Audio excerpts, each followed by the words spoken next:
What's going on, everybody, and welcome to the RC Retro channel. In this episode, we're taking a look at this vintage Kyosho Triumph. Yep, that's right. We're going to be cleaning it up, tuning it up, getting the electronics fitted in here, and getting it out for some action. And in this video, you're going to see some highlights of me restoring it. Then we're going to talk about the key features of the Kyosho Triumph and then have fun with it. But before we do that, let's take a look at what condition this is in. So first off, I got this off of the Kyosho Triumph Facebook group. A gentleman popped up on there over in the UK. He was selling this for around $300. I know that's very pricey, but when you think about it, people who have really good condition Kyosho Triumphs, even new built ones, are selling them for hundreds upon hundreds of dollars. I know because I purchased a new in-box kit Kyosho Triumph, and I'm not even going to share with you how much it was, but it was mighty expensive. And I put it together on this channel, and if you missed that video or the whole bunch of those videos, I'll post the links in the description and you can check those out. But I just can't bring myself to run that Kyosho Triumph because it is mint condition. And so I wanted to find a used one, which are still rather pricey. And in the process of finding this, I got scammed, as a matter of fact. Some guy scammed me. But this guy is the real deal. And he gave me a couple thumbs up in the pictures to let me know that they were actually his when I requested, hey, you can take a couple pictures with the thumbs up in it so I know it's actually yours and in your possession. And he was a reputable seller also because some people knew him from Facebook. So nice, got one used. And he said it was in decent condition. I have to be very honest with you. It's in better than decent condition. I think it's in great condition. I know it doesn't look like it from the body on here, but the diff seems to be in pretty good shape. And check out the bottom of this chassis. Look at that. The bottom of the chassis looks like it was very, very lightly used. The rear motor guard in the back has some wear on it. Same thing with the bumper, but I'm not really so much concerned with those. But I will be putting a chassis protector on here when we get it all cleaned up to further prevent any additional damage. Wheels, the yellow wheels are in great shape. The tires, not so much. I was trying to get one off right before I was shooting the video, and this just split entirely like that. And the wheels, I should say the tires, do have cracks in them, so we're going to take those off and replace them. There's beautiful gold shocks on here. Feel like they don't have any oil in them, so we're going to get these opened, cleaned out, and get some new oil in there. They don't have any scratches on them. So these shocks are in great shape as well aesthetically. The body, I don't know if this is an original body, but what I do know is it's not painted in the box art blue, it's in black, and the stickers are pale pink, which tells me that maybe these are not the originals because the originals are a neon pink and these are pale, unless they just kind of faded. But we are not going to use this body when we run it because I have a reproduction body with stickers that we're going to throw on here.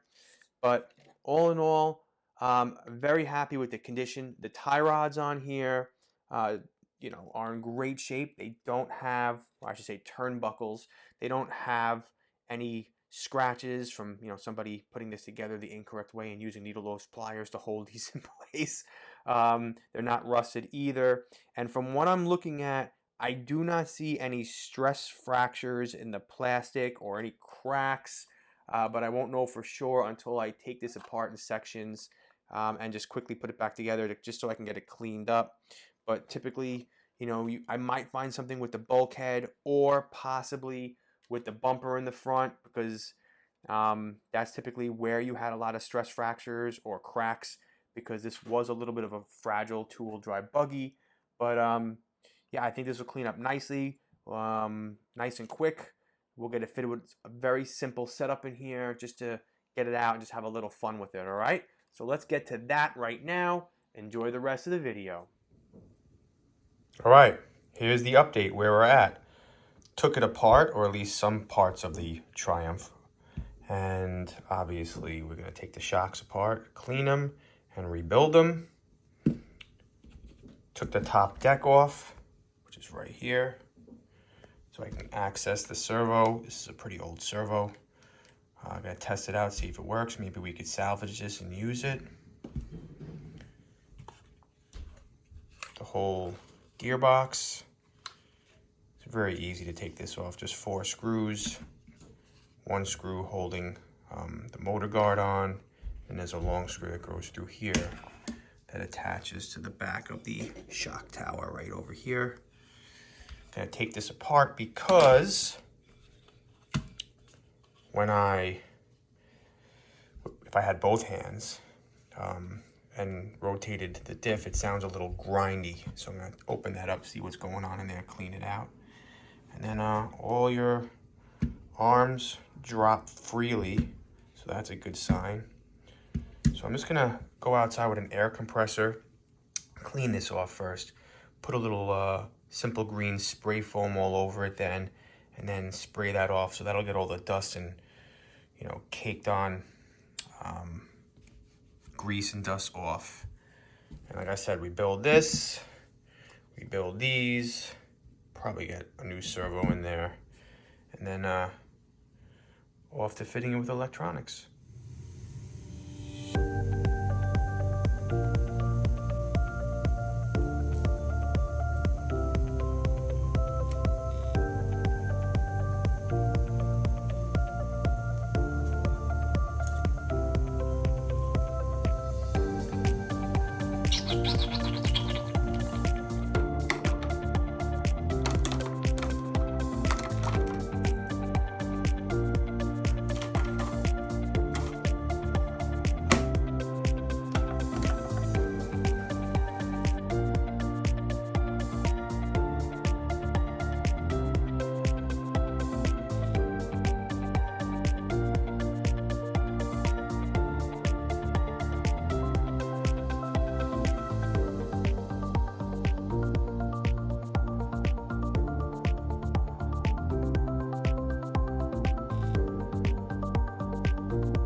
Well, the Kyosho Triumph runner is ready for action, but unfortunately, due to the weather and the fact that we're in the middle of the winter now, it's probably not going to see that action until later on in the spring when things dry up a bit, you know? But nonetheless, I'm glad I was able to get this all cleaned up and all tuned up and ready, as it's going to be one of the many vintage RCs that are going to be all ready to go out in the spring and hit the track for some action and have some fun. So definitely expect to see another video of this where we'll go over all of the features that Kyosho put into this RC buggy to make it a very competitive racing buggy for its time. Unfortunately, the Triumph did not do as well as they thought, and they moved on to, I believe, the Kyosho Ultima Pro X, I think, came out after this. But nonetheless, it's a great looking buggy, and I'm really looking forward to being able to run this because I just couldn't bring myself to running my all original mint condition built new in box Kyosho Triumph over here. So now I have this to admire and then this to run and have fun with. All right, so I hope you enjoyed this video of me going through and cleaning this up, fixing it up, getting it all ready for some track action, but again later on in the spring. So keep your eyes out for that video, and thank you for your support, and I will see you all in my next. Take care now.